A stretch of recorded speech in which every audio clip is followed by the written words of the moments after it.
ಮುಂಬೈ ಮಹಾನಗರವನ್ನ ಗೆದ್ದುಕೊಂಡ ಮಹಾಯುತಿ ಅತಿ ದೊಡ್ಡ ಪಕ್ಷವಾಗಿ ಹೊರಹೊಮ್ಮಿದ ಬಿಜೆಪಿ 30 ವರ್ಷಗಳಿಂದ ಠಾಕ್ರೆ ಕೋಟೆ ಎನಿಸಿಕೊಂಡಿದ್ದ ಮುಂಬೈಯನ್ನ ಬಿಜೆಪಿ ಗೆದ್ದುಕೊಂಡಿದ್ದು ಹೇಗೆ?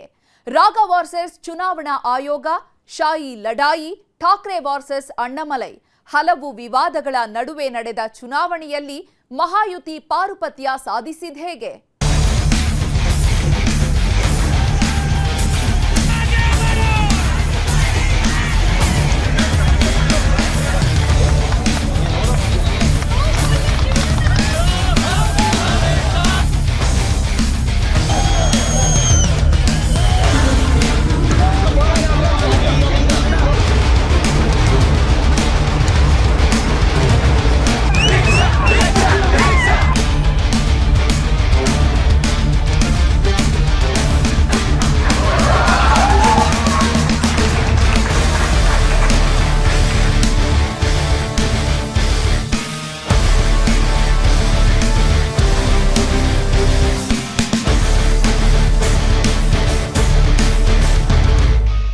ದೇಶದಲ್ಲೇ ಅತ್ಯಂತ ಶ್ರೀಮಂತ ಪಾಲಿಕೆ, ದೇಶದಲ್ಲೇ ಅತಿ ಹೆಚ್ಚು ಬಜೆಟ್ ಮಂಡಿಸುವ ಪಾಲಿಕೆ, ದೇಶದಲ್ಲೇ ಅತ್ಯಂತ ಕುತೂಹಲ ಕೆರಳಿಸೋ ಪಾಲಿಕೆ ಚುನಾವಣೆ. ಇಂಥ ಚುನಾವಣೆಯ ಫಲಿತಾಂಶ ಈಗ ಹೊರಬಿದ್ದು ಯಾರು ಊಹಿಸಿರದಂತಹ ತೀರ್ಪನ್ನ ಜನರು ಕೊಟ್ಟಿದ್ದಾರೆ. ಮುಂಬೈ ಮಹಾನಗರ ಹೊಸ ಬೆಳವಣಿಗೆಗೆ ಸಾಕ್ಷಿಯಾಗಿದೆ.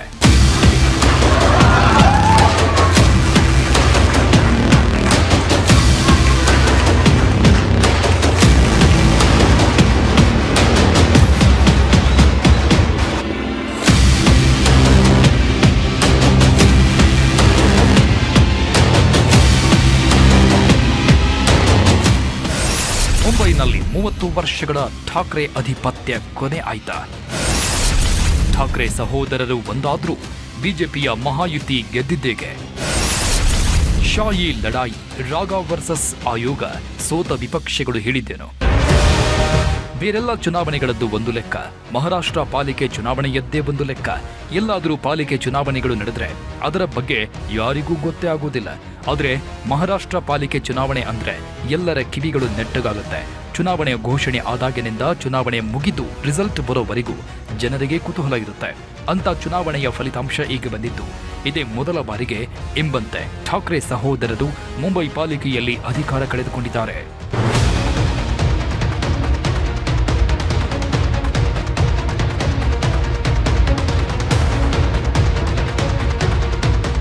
ಮಹಾರಾಷ್ಟ್ರ, ಮರಾಠಿ, ನೆಲ ಜಲ ಭಾಷೆ ವಿಚಾರವಾಗಿ ಧ್ವನಿ ಎತ್ತಿ 4 ದಶಕಗಳಿಂದ ಮುಂಬೈ ಮೇಲೆ ಹಿಡಿತ ಸಾಧಿಸಿದ್ದ ಠಾಕ್ರೆ ಶಿವಸೇನೆ ಇದೇ ಮೊದಲ ಬಾರಿಗೆ ಮುಂಬೈನಲ್ಲಿ ಡಲ್ಲಾಗಿದೆ.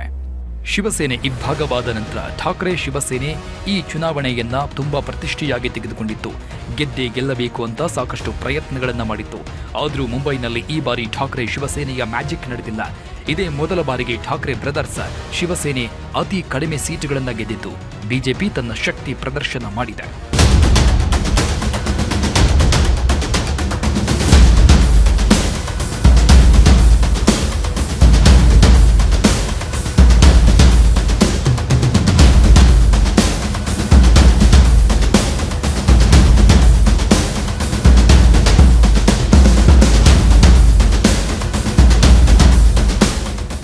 ಇಡೀ ಏಷ್ಯಾದಲ್ಲೇ ಅತ್ಯಂತ ಶ್ರೀಮಂತ ಪಾಲಿಕೆ ಎನಿಸಿಕೊಂಡಿರೋ ಮುಂಬೈ ಮಹಾನಗರ ಪಾಲಿಕೆ ಚುನಾವಣೆ ಜನವರಿ 15ರಂದು ನಡೆದಿತ್ತು. ಒಂದು ದಿನದಲ್ಲೇ ಅದರ ಫಲಿತಾಂಶವೂ ಹೊರಬಿದ್ದಿದ್ದು. ಈ ಚುನಾವಣೆಯಲ್ಲಿ ಬಿಜೆಪಿ ಮತ್ತು ಏಕನಾಥ್ ಶಿಂಧೆ ಅವರ ಶಿವಸೇನೆ ಮೈತ್ರಿ ದೊಡ್ಡ ಗೆಲುವು ಸಾಧಿಸಿದೆ. ಚುನಾವಣೆ ಮುಗಿದಾಗಲೇ ಬಹುತೇಕ ಎಕ್ಸಿಟ್ ಪೋಲ್ಗಳು ಬಿಜೆಪಿ ಮೈತ್ರಿಯ ಮಹಾಯುತಕ್ಕೆ ಗೆಲುವು ಅಂತ ಹೇಳಿದ್ವು. ಅದೇ ನಿಜ ಎನ್ನುವಂತೆ ಈಗ ಬಿಜೆಪಿ ಮುಂಬೈ ಪಾಲಿಕೆಯಲ್ಲಿ ದೊಡ್ಡ ಪಕ್ಷವಾಗಿ ಹೊರಹೊಮ್ಮಿದೆ. ದೂರ ಇದ್ದ ಉದ್ಧವ್ ಠಾಕ್ರೆ ಮತ್ತು ರಾಜ್ ಠಾಕ್ರೆ ಇಬ್ರು ಒಂದಾದರೂ ಸಹ ಅವರಿಗೆ ಕಳೆದ ಬಾರಿಗಿಂತ ಕಡಿಮೆ ಸೀಟುಗಳು ಬಂದಿವೆ. 30 ವರ್ಷಗಳ ನಂತರ ಠಾಕ್ರೆ ಶಿವಸೇನೆ ಮುಂಬೈನಲ್ಲಿ ಹೀನಾಯವಾಗಿ ಸೋತಿದೆ.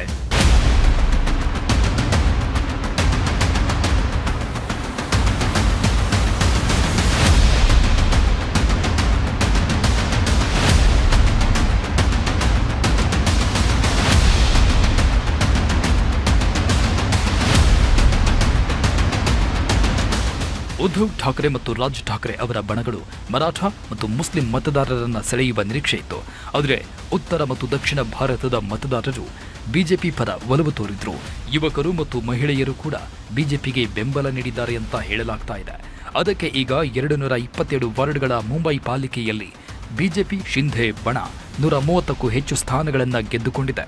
ಆ ಮೂಲಕ ಮುಂಬೈನ ಠಾಕ್ರೆ ಕೋಟೆ ಛಿದ್ರವಾಗಿದೆ.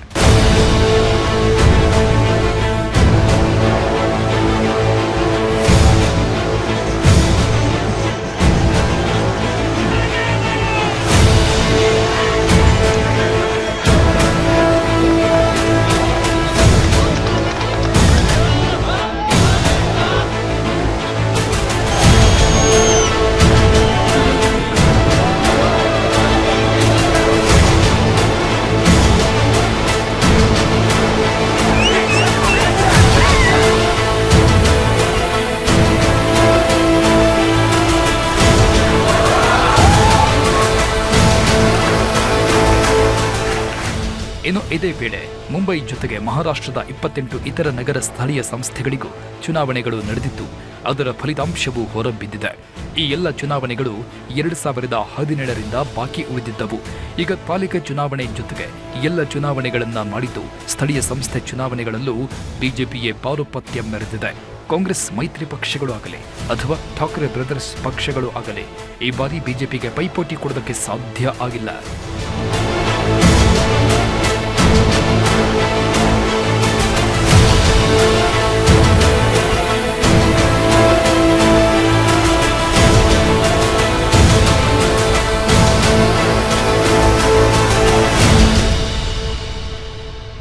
ನೀವು ಇಲ್ಲಿ ನೋಡಬಹುದು, ಇದೇ ಮೊದಲ ಬಾರಿಗೆ ದೊಡ್ಡ ಗೆಲುವು ಸಾಧಿಸಿದ ಬಿಜೆಪಿ ಭರ್ಜರಿಯಾಗಿ ಸಂಭ್ರಮಾಚರಣೆ ನಡೆಸಿದೆ.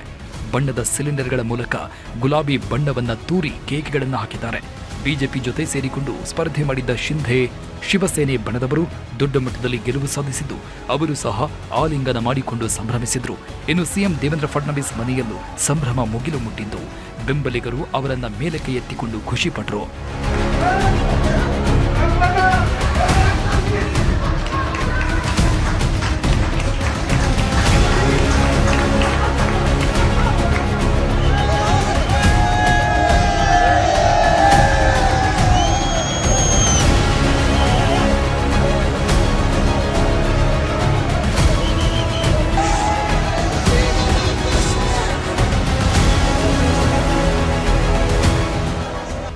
ಮುಂಬೈ ಪಾಲಿಕೆ ಚುನಾವಣೆ ಎಲ್ಲ ಪಕ್ಷಗಳಿಗೂ ಪ್ರತಿಷ್ಠೆಯ ಚುನಾವಣೆ ಆಗಿತ್ತು.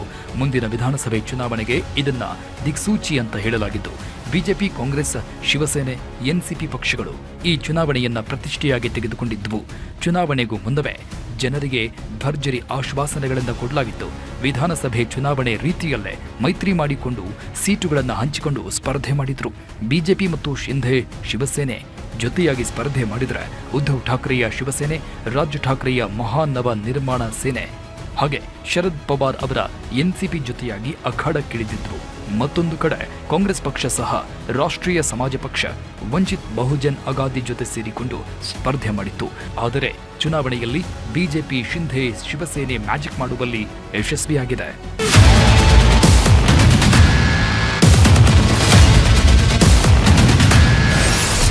ವರ್ಕೌಟ್ ಆಗಲಿಲ್ಲ ಠಾಕ್ರೆ ಬ್ರದರ್ಸ್ ಮೈತ್ರಿ. ಬಿಜೆಪಿಗೆ ಜೈ ಎಂದ ಮುಂಬೈ ಮಹಾಜನತೆ. ಈಗ ದೇಶದಾದ್ಯಂತ ಬಿಜೆಪಿ ಹವಾ ನಡೀತಾ ಇದೆ. ಉತ್ತರ ಭಾರತದಲ್ಲಿ ಮಾತ್ರ ಅಲ್ಲದೆ ದಕ್ಷಿಣ ಭಾರತದಲ್ಲೂ ಬಿಜೆಪಿ ಖಾತೆ ತೆಗಿತಾ ಇದೆ. ಲೆಫ್ಟ್ ಪಾರ್ಟಿಗಳು ಇರೋ ಕಡೆಯಲ್ಲೆಲ್ಲ ಅಧಿಕಾರ ದಕ್ಕಿಸಿಕೊಳ್ತಾ ಇದೆ. ಮೊನ್ನೆ ತಾನೇ ಕೇರಳದಲ್ಲಿ ನಡೆದ ಪಾಲಿಕೆ ಚುನಾವಣೆಗಳಲ್ಲೂ ಬಿಜೆಪಿ ಉತ್ತಮ ಸಾಧನೆ ಮಾಡಿತ್ತು. ವೆಸ್ಟ್ ಬೆಂಗಾಲ್, ಅಸ್ಸಾಂ ಹೀಗೆ ಎಡಪಕ್ಷಗಳ ಪಾರುಪತ್ಯ ಇದ್ದ ಕಡೆಗಳಲ್ಲೂ ಈಗ ಬಿಜೆಪಿ ಒಳ್ಳೆ ಸಾಧನೆ ಮಾಡ್ತಾ ಇದೆ. ಇದನ್ನೆಲ್ಲ ನೋಡಿಯೇ ಈ ಬಾರಿ ಠಾಕ್ರೆ ಬ್ರದರ್ಸ್ ಮುನಿಸು ಮರೆತು ಬಂದಾಗಿದ್ರು. ಮುಂಬೈ ಮಹಾನಗರವನ್ನ ಶಿವಸೇನೆ ಹಿಡಿತದಲ್ಲೇ ಇಟ್ಕೊಳ್ಬೇಕು ಅಂತ 20 ವರ್ಷಗಳ ನಂತರ ಜೊತೆಯಾಗಿದ್ರು. ಉದ್ಧವ್ ಠಾಕ್ರೆಯ ಶಿವಸೇನೆ ಮತ್ತು ರಾಜ್ ಠಾಕ್ರೆಯ ಮಹಾ ನವ ನಿರ್ಮಾಣ ಸೇನೆಗಳು ಜೊತೆಯಾಗಿದ್ವು. ತಾವು ಜೊತೆಯಾದ್ರೆ ಶಿವಸೇನೆಗೆ ಗತವೈಭವ ಮರಳಿ ಬರುತ್ತೆ, ಜನರು ಮತ್ತೆ ನಮ್ಮ ಕೈ ಹಿಡಿತಾರೆ ಅಂತ ಭಾವಿಸಿದ್ರು.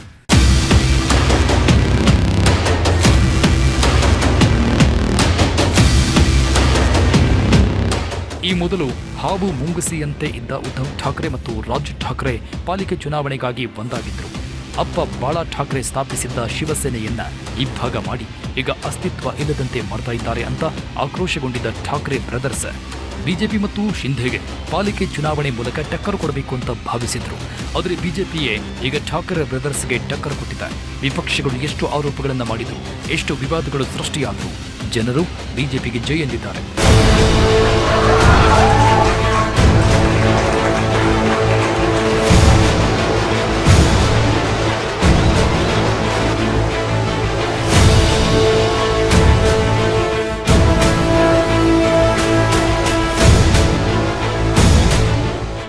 ಈ ಬಾರಿ ಏನಾದರೂ ಮಾಡಿ ಚುನಾವಣೆ ಗೆಲ್ಲಬೇಕು ಅಂತ ತೀರ್ಮಾನಿಸಿದ ಠಾಕ್ರೆ ಬ್ರದರ್ಸ್ ಚುನಾವಣೆ ನಡೆಯುವಾಗಲೇ ಚುನಾವಣಾ ಆಯೋಗದ ವಿರುದ್ಧ ಆರೋಪಗಳನ್ನು ಮಾಡಿದ್ರು. ಪಾಲಿಕೆ ಚುನಾವಣೆಗೆ ಶಾಹಿ ಬದಲಿಗೆ ಮಾರ್ಕರ್ ಬಳಕೆ ಮಾಡ್ತಾ ಇದ್ದಾರೆ, ಇದರಿಂದ ವೋಟ್ ಚೋರಿಯಾಗುವ ಸಾಧ್ಯತೆ ಇದೆ ಅಂತ ಹೇಳಿದ್ರು. ಇದು ದೊಡ್ಡ ಮಟ್ಟದಲ್ಲಿ ವಿವಾದ ಸೃಷ್ಟಿಸಿತ್ತು. ಮತ ಚಲಾಯಿಸಿದ ನಂತರ ಮತದಾರರ ಬೆರಳಿಗೆ ಸಾಂಪ್ರದಾಯಿಕವಾಗಿ ಹಚ್ಚಲಾಗುವ ಅಳಿಸಲಾಗದ ಶಾಯಿಯ ಬದಲಿಗೆ ಚುನಾವಣಾ ಆಯೋಗವು ಮಾರ್ಕರ್ ಪೆನ್ಗಳನ್ನು ಬಳಸುತ್ತಿದೆ ಎಂಬ ವಿಚಾರ ರಾಜಕೀಯ ಸಂಘರ್ಷಕ್ಕೆ ಕಾರಣವಾಗಿತ್ತು. ಈ ಬದಲಾವಣೆಯು ಚುನಾವಣಾ ಅಕ್ರಮಗಳಿಗೆ ಮತ್ತು ನಕಲಿ ಮತದಾನಕ್ಕೆ ದಾರಿ ಮಾಡಿಕೊಡಬಹುದು ಅಂತ ವಿರೋಧ ಪಕ್ಷಗಳು ಆರೋಪ ಮಾಡಿದ್ವು.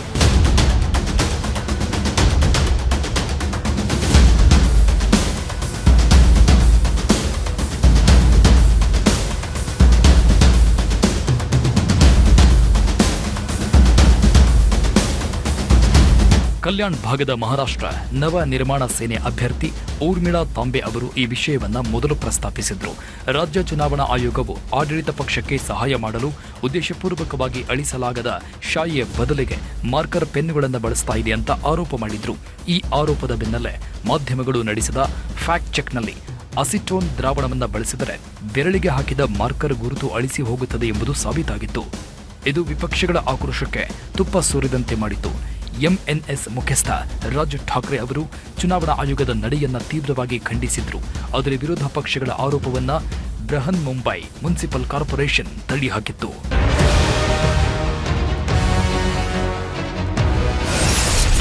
Annamalai versus Raj Thackeray Mumbai rasmalai fight. ಮುಂಬೈ ಪಾಲಿಕೆ ಚುನಾವಣೆ ಹಿನ್ನೆಲೆ ತಮಿಳುನಾಡು ಬಿಜೆಪಿಯ ಮಾಜಿ ಅಧ್ಯಕ್ಷ ಕೆ ಅಣ್ಣಾಮಲೈ ಅವರು ಮುಂಬೈ ನಗರವನ್ನ ಅಂತಾರಾಷ್ಟ್ರೀಯ ನಗರ ಎಂದು ಕರೆದಿದ್ದು ಮಹಾರಾಷ್ಟ್ರ ರಾಜಕೀಯದಲ್ಲಿ ದೊಡ್ಡ ವಿವಾದವನ್ನೇ ಸೃಷ್ಟಿಸಿತ್ತು. ಮುಂಬೈ ಪಾಲಿಕೆ ಚುನಾವಣೆ ಹೊತ್ತಲ್ಲೇ ಬಂದ ಈ ಹೇಳಿಕೆಯನ್ನ ವಿರೋಧ ಪಕ್ಷಗಳು ತೀವ್ರವಾಗಿ ಖಂಡಿಸಿದ್ದು ಅಣ್ಣಾಮಲೈ ವಿರುದ್ಧ ವಾಗ್ದಾಳಿ ನಡೆಸಿದ್ವು. ಶಿವಸೇನೆ ನಾಯಕ ಸಂಜಯ್ ರಾವುತ್ ಅವರು ಅಣ್ಣಾಮಲೈ ಅವರನ್ನ ಬಂಧಿಸಬೇಕು ಅಂತ ಒತ್ತಾಯಿಸಿದ್ರು. ಈ ಘಟನೆಯು ಆಡಳಿತ ಮತ್ತು ವಿರೋಧ ಪಕ್ಷಗಳ ನಡುವೆ ಮಾತಿನ ಚಕಮಕಿಗೆ ಕಾರಣವಾಗಿತ್ತು.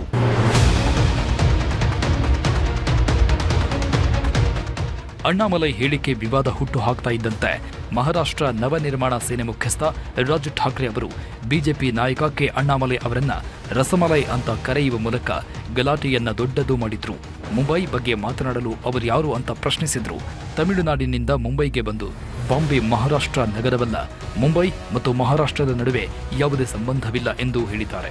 ಇದನ್ನು ಹೇಳಲು ಅವರು ಯಾರು? ಮುಂಬೈ ಜೊತೆ ನಿಮಗೆ ಏನು ಸಂಬಂಧವಿದೆ? ನೀವು ಇಲ್ಲಿಗೆ ಏಕೆ ಬಂದಿದ್ದೀರಿ ಅಂತ ಪ್ರಶ್ನಿಸಿದ್ರು. ಬಿಜೆಪಿ ನಾಯಕರ ವಿರುದ್ಧವೂ ಗುಡುಗಿದ್ದ ರಾಜ್ ಠಾಕ್ರೆ ಬಿಜೆಪಿ ಹೈಕಮಾಂಡ್ ದೊಡ್ಡ ಸಂಚು ಮಾಡ್ತಾ ಇದೆ. ಮುಂಬೈಯನ್ನ ಮಹಾರಾಷ್ಟ್ರದಿಂದ ಬೇರ್ಪಡಿಸುವ ಉದ್ದೇಶದಿಂದ ಮರಾಠಿ ಜನರು ಮತ್ತು ಮಹಾರಾಷ್ಟ್ರವನ್ನ ಗುರಿಯಾಗಿಸಿಕೊಂಡು ಇಂತಹ ಹೇಳಿಕೆಗಳನ್ನು ಕೊಡ್ತಾ ಇದ್ದಾರೆ ಎಂದಿದ್ರು. ಆದರೆ ಅಣ್ಣಾಮಲೈ ಹೇಳಿಕೆಯನ್ನ ಸಮರ್ಥಿಸಿಕೊಂಡಿದ್ದ ಬಿಜೆಪಿ ಅಣ್ಣಾಮಲೈ ಅವರ ಹೇಳಿಕೆಯನ್ನ ತಿರುಚಲಾಗಿದೆ. ಅಣ್ಣಾಮಲೈ ಮಹಾರಾಷ್ಟ್ರದವರಲ್ಲ ಅಥವಾ ರಾಷ್ಟ್ರೀಯ ಬಿಜೆಪಿ ನಾಯಕರಲ್ಲ, ಆದರೂ ಅವರ ಹೇಳಿಕೆಗೆ ಹೆಚ್ಚಿನ ಪ್ರಾಮುಖ್ಯತೆ ನೀಡಲಾಗುತ್ತಿದೆ ಅಂತ ಹೇಳಿತ್ತು.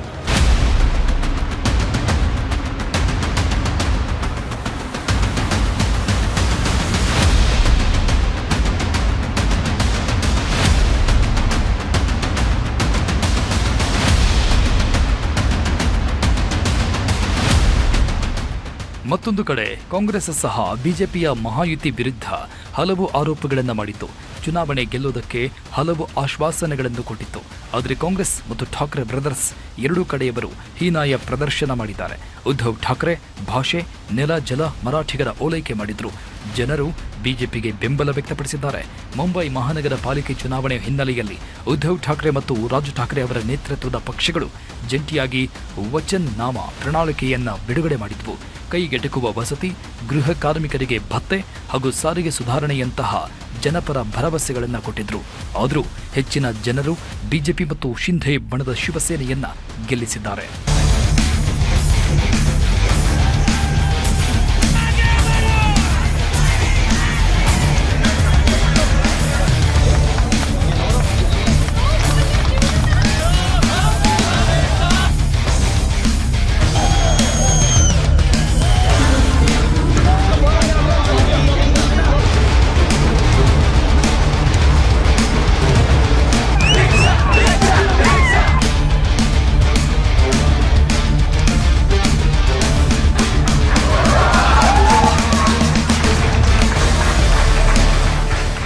ಅಣ್ಣ ತಮ್ಮಂದಿರು ದ್ವೇಷ ಮರೆತು ಒಂದಾಗಿದ್ರು.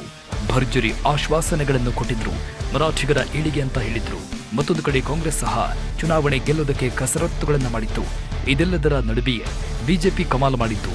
ಮಹಾಯುತಿ ಸ್ಪಷ್ಟ ಬಹುಮತದೊಂದಿಗೆ ಅಧಿಕಾರ ಹಿಡಿತಾ ಇದೆ. ಶಿವಸೇನೆ 3 ದಶಕಗಳ ನಂತರ ಅಧಿಕಾರ ಕಳೆದುಕೊಂಡಿದೆ.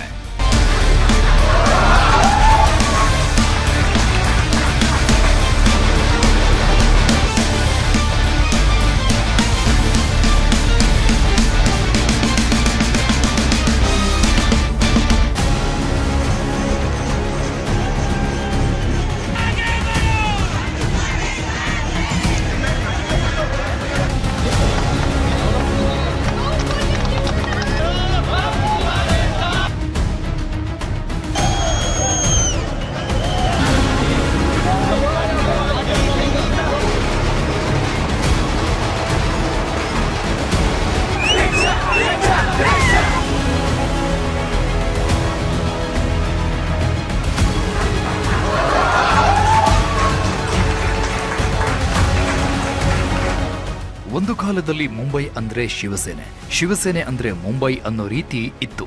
ಹೋರಾಟಗಾರರು ಇರಲಿ, ಅಧಿಕಾರಿಗಳೇ ಇರಲಿ, ಅಥವಾ ದೊಡ್ಡ ದೊಡ್ಡ ನಟರೇ ಇರಲಿ, ಬಾಳಾ ಸಾಹೇಬ್ ಠಾಕ್ರೆ ಅಂದ್ರೆ ಬೆಚ್ಚಿ ಬೀಳೋರು. ಇಡೀ ಮುಂಬೈ ನಗರವನ್ನ ತನ್ನ ಕಂಟ್ರೋಲ್ನಲ್ಲಿ ಇಟ್ಟುಕೊಂಡಿದ್ದ ಬಾಳಾ ಸಾಹೇಬ್ ಮತ್ತು ಶಿವಸೇನೆ ಇದೇ ಮೊದಲ ಬಾರಿಗೆ ಮುಂಬೈ ಮೇಲೆ ಹಿಡಿತ ಕಳೆದುಕೊಂಡಿದೆ.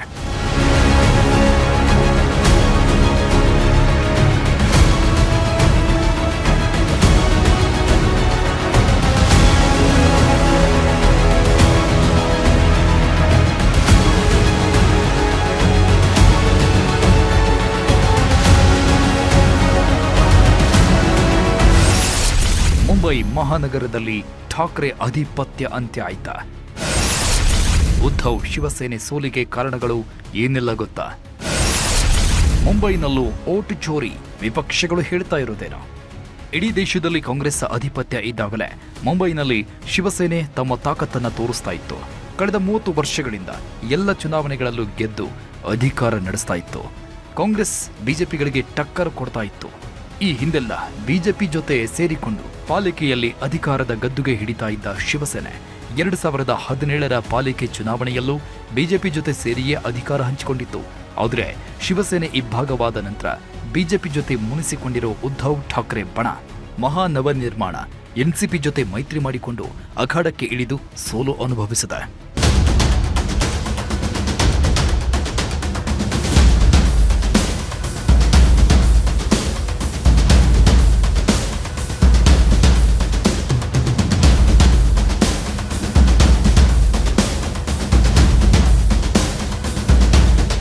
ಈ ಬಾರಿ ಮುಂಬೈ ಮಹಾನಗರ ಪಾಲಿಕೆ ಚುನಾವಣೆಯಲ್ಲಿ ಕಾಂಗ್ರೆಸ್ ಮತ್ತು ಉದ್ಧವ್ ಶಿವಸೇನೆ ಬಣಗಳು ಸಪರೇಟ್ ಆಗಿ ಬೇರೆ ಬೇರೆ ಪಕ್ಷಗಳ ಜೊತೆ ಮೈತ್ರಿ ಮಾಡಿಕೊಂಡಿದ್ದವು. ಆ ರೀತಿ 2 ಬೇರೆ ಬೇರೆ ಮೈತ್ರಿ ಮಾಡಿಕೊಂಡಿದ್ರು. ಬಿಜೆಪಿ ಏಕಾಂಗಿಯಾಗಿ ಗಳಿಸಿದ್ದಷ್ಟು ಸೀಟುಗಳನ್ನು ಗೆಲ್ಲೋದಕ್ಕಾಗಿಲ್ಲ. ಮಹಾಯುತಿಯಲ್ಲಿ ಬಿಜೆಪಿ ಒಂದೇ ಪಕ್ಷ 90ಕ್ಕೂ ಹೆಚ್ಚು ಸೀಟ್ ಗೆದ್ದು ಸಾಧನೆ ಮಾಡಿದೆ. ಉದ್ಧವ್ ಮೈತ್ರಿ ಮತ್ತು ಕಾಂಗ್ರೆಸ್ ಮೈತ್ರಿ 2 ಮೈತ್ರಿಗಳು ಸೇರಿ ಬಿಜೆಪಿ ಗೆದ್ದಷ್ಟು ಸೀಟು ಗೆದ್ದಿಲ್ಲ. ಸದ್ಯ ಠಾಕ್ರೆ ಬ್ರದರ್ಸ್ ಸೋಲನ್ನು ಒಪ್ಪಿಕೊಂಡಿದ್ರೆ, ರಾಹುಲ್ ಗಾಂಧಿ ಮಾತ್ರ ಈ ಚುನಾವಣೆಯಲ್ಲೂ ಓಟ್ ಚೋರಿಯಾಗಿದೆ ಅಂತ ಆರೋಪ ಮಾಡಿದ್ದಾರೆ. ಮತದಾರರಿಗೆ ಹಾಕಿರೋ ಇಂಕ ಉಲ್ಲೇಖಿಸಿ ಪೋಸ್ಟ್ ಮಾಡಿರುವ ರಾಹುಲ್ ಗಾಂಧಿ ಪ್ರಜಾಪ್ರಭುತ್ವದ ಮೇಲಿನ ನಂಬಿಕೆ ಕುಸಿದಿದೆ ಅಂತ ಬರೆದುಕೊಂಡಿದ್ದಾರೆ. ಇನ್ನು ಇಂಕ್ ವಿವಾದ ದೊಡ್ಡ ಮಟ್ಟದಲ್ಲಿ ಕೇಳಿ ಬರ್ತಾ ಇದ್ದಂತೆ ಹೇಳಿಕೆ ಕೊಟ್ಟಿರೋ ಚುನಾವಣಾ ಆಯೋಗ ಮುಂದಿನ ದಿನಗಳಲ್ಲಿ ನಡೆಯೋ ಚುನಾವಣೆಗೆ ಮೈಸೂರಿನ ಇಂಕ್ ಅನ್ನ ಬಳಕೆ ಮಾಡ್ತೀವಿ ಅಂತ ತಿಳಿಸಿದೆ.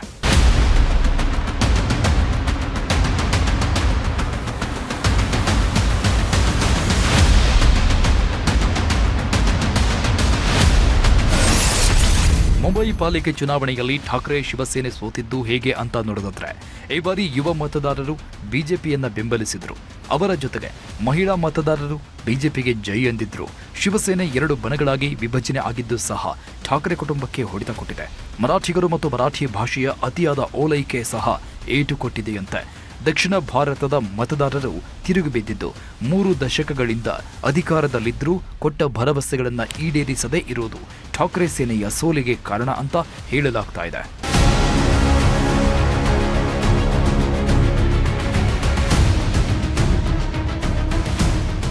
ಈ ಬಾರಿ ಮುಂಬೈ ಪಾಲಿಕೆ ಚುನಾವಣೆಗೆ 1 ಲಕ್ಷಕ್ಕೂ ಹೆಚ್ಚು ಮತದಾರರನ್ನ ಹೊಸದಾಗಿ ಸೇರ್ಪಡೆ ಮಾಡಲಾಗಿತ್ತು. ಸಾಕಷ್ಟು ಯುವಕರು ಮತ ಹಾಕುವ ಹಕ್ಕನ್ನ ಪಡೆದಿದ್ರು. ಅವರೆಲ್ಲ ಬಿಜೆಪಿ ಪರವಾಗಿಯೇ ಇದ್ರಂತೆ. ಅದೇ ರೀತಿ ಮಹಿಳಾ ಮತದಾರರು ಬಿಜೆಪಿ ಕಡೆಗೆ ತಮ್ಮ ಒಲವು ತೋರಿಸಿದ್ರು. ಅದಕ್ಕೆ ಪಾಲಿಕೆ ಚುನಾವಣೆಯಲ್ಲಿ ಬಿಜೆಪಿ ಭರ್ಜರಿ ಪ್ರದರ್ಶನ ನೀಡಿದೆ ಅಂತ ಹೇಳಲಾಗ್ತಾ ಇದೆ. ಇನ್ನು ಶಿವಸೇನೆ ವಿಭಜನೆ ಆದಾಗಿನಿಂದ ಠಾಕ್ರೆ ಕುಟುಂಬಕ್ಕೆ ಪೆಟ್ಟು ಬೀಳ್ತಾನೆ ಇದೆ. ಮುಂಚಿನ ರೀತಿ ಚುನಾವಣೆಗಳನ್ನ ಗೆಲ್ಲೋದಕ್ಕೆ ಆಗ್ತಾ ಇಲ್ಲ. ಈ ಬಾರಿ ಅಣ್ಣ ತಮ್ಮಂದಿರು ದ್ವೇಷ ಮರೆತು ಒಂದಾದ್ರೂ ಗೆಲುವು ಸಿಕ್ಕಿಲ್ಲ.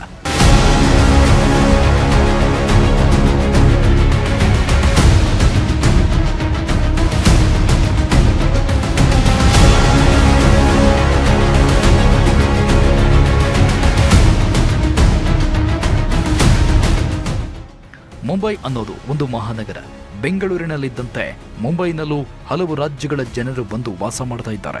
ದಕ್ಷಿಣ ಭಾರತದವರು ದೊಡ್ಡ ಪ್ರಮಾಣದಲ್ಲಿದ್ದಾರೆ. ಹೊಟ್ಟೆಪಾಡಿಗಾಗಿ ಮುಂಬೈಗೆ ಹೋದವರು ಈಗ ಅಲ್ಲೇ ಸೆಟಲ್ ಆಗಿ ಮತದಾನದ ಹಕ್ಕನ್ನ ಪಡೆದುಕೊಂಡಿದ್ದಾರೆ. ಆದರೆ ಮುಂಬೈ ಕೇವಲ ಮರಾಠಿಗರದ್ದು, ಬೇರೆಯವರು ಇಲ್ಲಿ ಇರಬಾರದು ಅನ್ನೋ ರೀತಿ ಠಾಕ್ರೆ ಕುಟುಂಬ ವರ್ತಿಸ್ತಾ ಇದೆ. ಪ್ರತಿ ಬಾರಿಯೂ ಮರಾಠಿಗರನ್ನೇ ಓಲೈಕೆ ಮಾಡಿಕೊಂಡು ಬಂದಿದೆ. ಅದಕ್ಕೆ ಈ ಬಾರಿ ದಕ್ಷಿಣ ಭಾರತದವರು ಠಾಕ್ರೆ ಸೇನೆಯ ವಿರುದ್ಧ ತಿರುಗಿ ಬಿದ್ದಿದ್ದು 70% ಓಟುಗಳನ್ನು ಬಿಜೆಪಿಗೆ ಹಾಕಿದ್ದಾರಂತೆ. ಹಾಗಾಗಿ ಶಿವಸೇನೆಗೆ ಹೊಡಿತ ಬಿದ್ದಿದೆ. ಇನ್ನು ಅಣ್ಣಾಮಲೈ ವಿಚಾರದಲ್ಲೂ ರಾಜ್ ಠಾಕ್ರೆ ಅವಮಾನ ಮಾಡುವ ರೀತಿ ಮಾತಾಡಿದ್ರು.